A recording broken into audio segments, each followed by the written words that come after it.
Now, we are having Anna Kuntzelman, collaborator of Johannes Birringer from DAP-Lab, who is unable to come here. Is a collaborator of coordinator in Metabody, and has been unable to come to this first meeting, but she's going to explain us audible and inaudible choreography.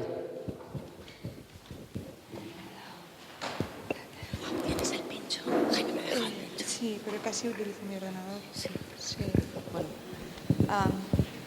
Hello, good afternoon.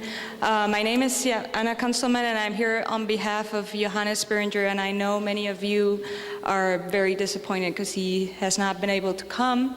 Unfortunately, he's not feeling very well, so he couldn't take the plane. I am a researcher, and I do my performance practice here in Madrid, in Spain, but I spent last year in London at Brunel University with Johannes and working with them and collaborating with them at the DAP-Lab. So when he wasn't able to come, he called me and he asked me please to come and take his place and maybe explain a little bit about what they do, what they've been doing for the last few years, and yeah, the kind of things they're interested in, how they might collaborate with the Metabody project. So I'm going to try to be brief and to the point. So just going to do sorry. He asked me not to use PowerPoint, so I'll show some pictures and I'll show some videos, but he doesn't like PowerPoint. So anyway, for a snapshot of the DAP-Lab, which stands for Design and Performance Lab, I'll tell you that the directors of the lab are Johannes Birringer and Michel Danjou. The lab was founded in 2004, and it's hosted at Brunel University at School of the Arts. But they really work independently. They do their own research on performance and media and interrelations between both. And over the last year, since the foundation, they've worked with more than 30 international artists, researchers, and performers who've come to collaborate with them. So it's a really interesting place to get in touch with different people, and they truly manage to bring everybody together and let everybody put their own ideas into work, which I think is really commendable and a very difficult task. And it's mostly Johannes who has managed this, I think through his very engaging personality. What they do in the lab mostly is designing prototypes, such as wearables and costumes, with interactive or generative potential, used then, after being designed, as an inspiration for performance and installations, dance, theater, all kinds of interrelated performance practices. They do all this within a filmed studio context, and then the participants try to investigate the relationships between these textiles, wearables, which have sensors on them, and how they interact with the camera tracking, and how the sound is then processed to use back on stage and live and create it like a sound environment. So, as I told you, the lab was founded in 2004, when the main focus right now, it's been evolving through the years. The main focus right now is the impact of this kind of design, this constructivist design, the design of the body as an expanded instrument, on the movement potential, on the patterns of movement, how to break patterns of learned movement, and how to deal with the choreographic unconscious and bring it apart and find ways of doing transformational movement, slowing down movement consciousness. It is also inspired by Budo tradition and 20th century sound artists, sound poetry, and visual artists. So the aim of the lab, this is to say that the aim is not so much the use of technology. They do use technology, mostly because they've been doing it from the start. But I think more and more they're tending to focus on the relationships between performers and how these wearables, these costumes that they use, modify the way they move or the way they relate to each other, and how they create an environment for them to move in. So yeah, as I said, it's been evolving since the start. So for the first 3 years, 2004, 2007, really the lab was focusing on working with telematic partners, working a lot with people in the USA, Japan, Italy, all over the world, and creating a network, a collective network of live performers. And this was their main idea, but eventually the lab started to look at this notion of intimate communication systems, the relationships between performers afforded by these wearables that they're using, and the creation of performance environments, and not only for the performers or for the work itself, but ways in which to get the audience to involve in what they're doing, and see the audience's reaction to this environment, how they might get into the environment, or eliciting new ways of inviting the audience to participate in this environment.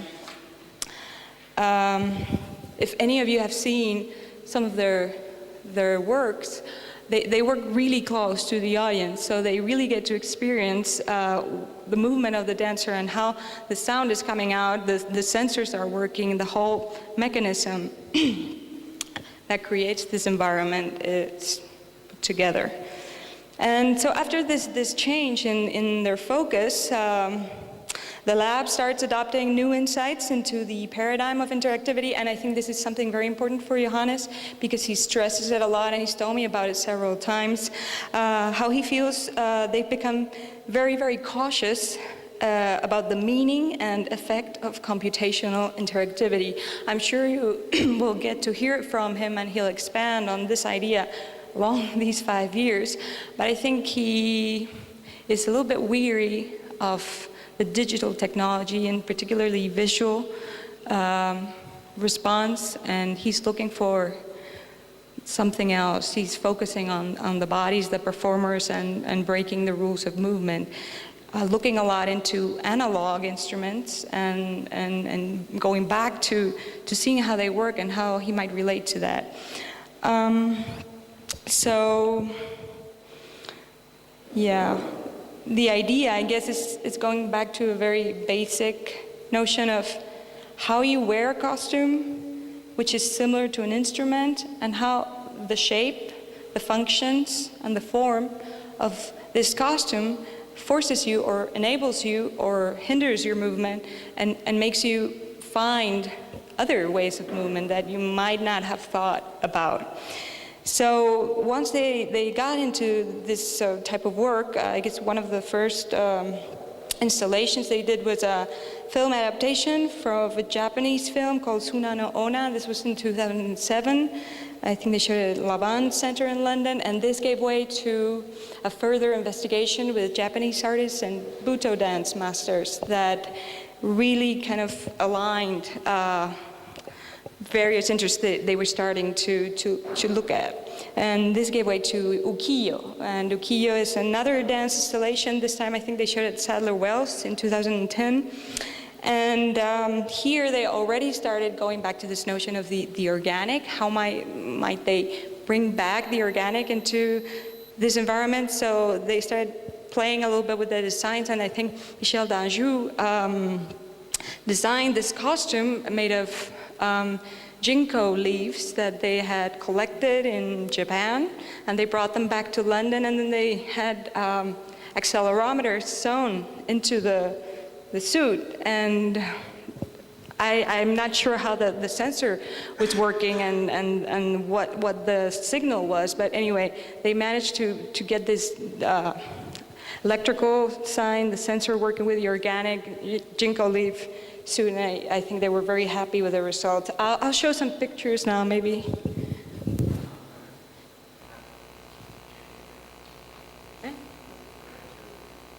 Can I wait? Yeah. Can you wait? Okay. Yeah, okay. No problem. No, that's okay. So, and yeah, the piece they're working on right now, for the time being, they've been working on for a few years. They showed it at 2012, I think, at the Waterman Center in London. And this piece is based on Victory Over the Sun. This is a Russian futurist-inspired opera from 1913. Thank you. So I'm gonna just put, it's a video of pictures from their work. I'm just gonna leave them on. If you get bored with what I'm saying, you can look at the pictures. So yeah, they're working on this opera right now, and I think this is what interests them, how to find ways to collaborate with the Metabody project through the type of research they're doing with this work.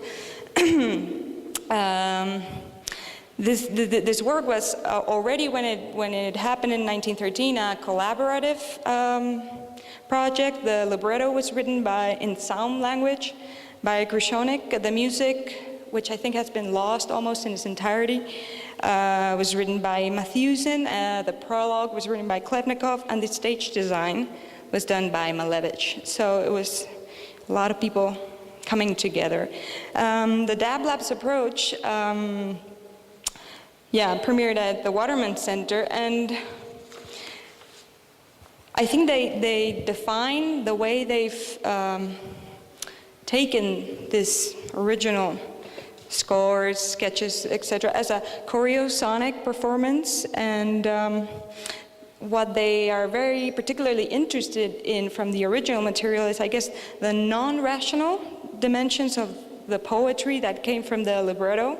The Psalm language, I don't know if you're familiar with it, but it's working with the idea of nonsense, forgetting the language we know and creating a totally new language that might, make us communicate in different ways. So it works a lot with the idea of nonsense, pitch and sound, and they use that. They use that as part of the performance. And also, I think they're very interested in the visual design.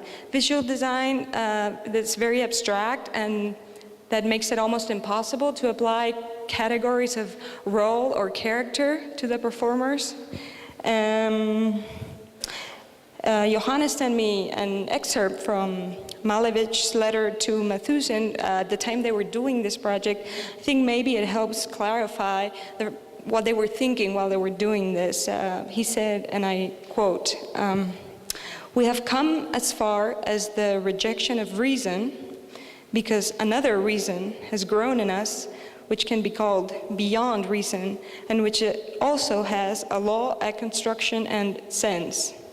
So I think this is what they're looking at.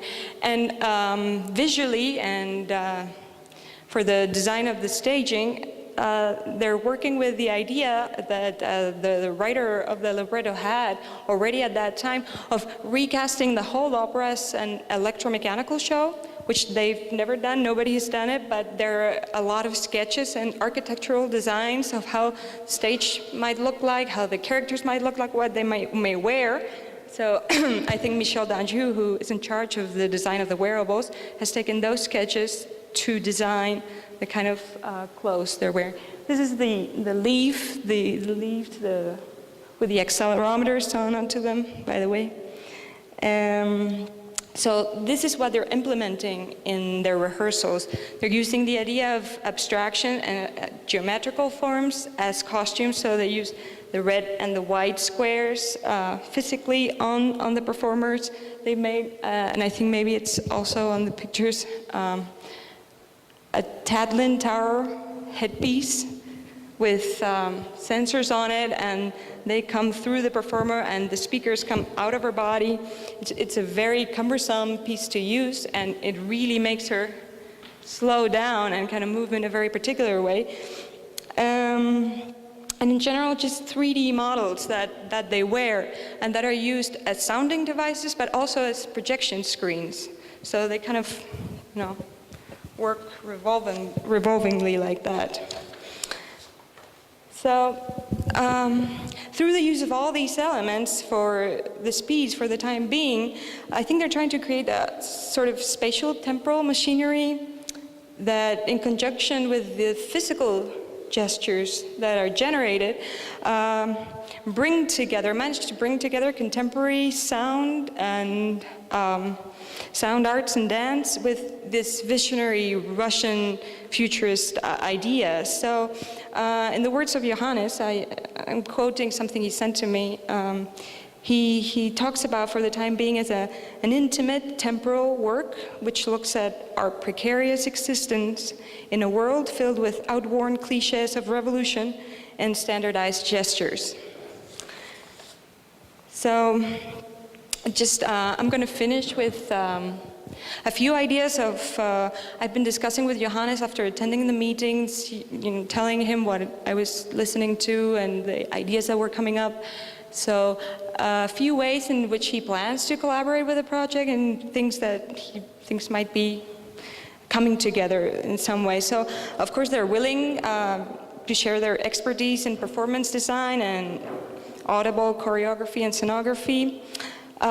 They believe their current work particularly resonates with Metabody's aim to investigate methods of bodily motion and nonverbal communication, which might be pitched against standardized patterns of movement and the current reductionism of nonverbal communication.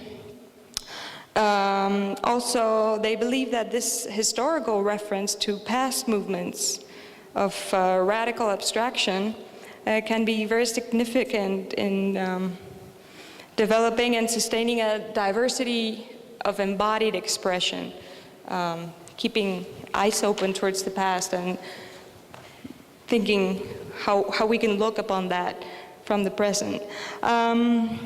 Also, I think he was particularly interested and worried about finding a methodology which would allow them to work with the ideas of the project and abstract presence, how he might implement that into the current workshop, the work they're doing in rehearsal.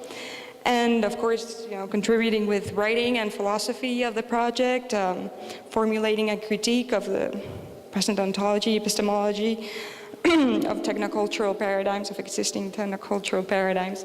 And I think they're very happy to host the conference in London. I think it's 2016. I know the dates are changing, so whenever it is, I think they'll make it coincide with the Artaud Forum that they hold annually at Brunel, which brings together people from all over the world, artists and also researchers.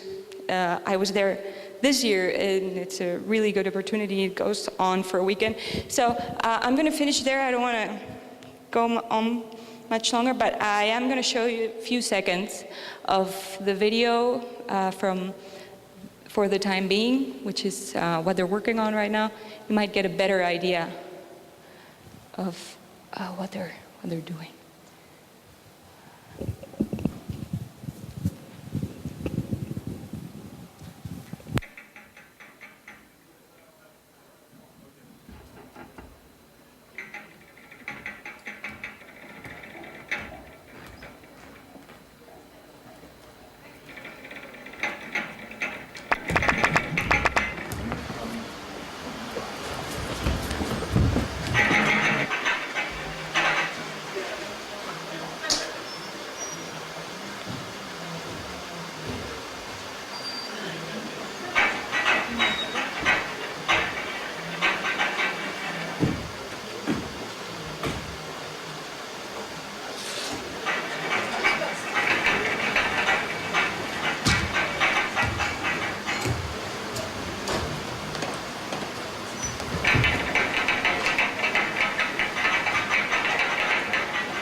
The performer becomes an instrument in a way with all this, the Tatlin Tower, the sensors coming in, the speaker coming out of her. People! Those of you that have been born but have not yet died, hurry up into contemplation. Contemplation will lead you. Contemplation is a strong leader. A assemblage of gloomy leaders.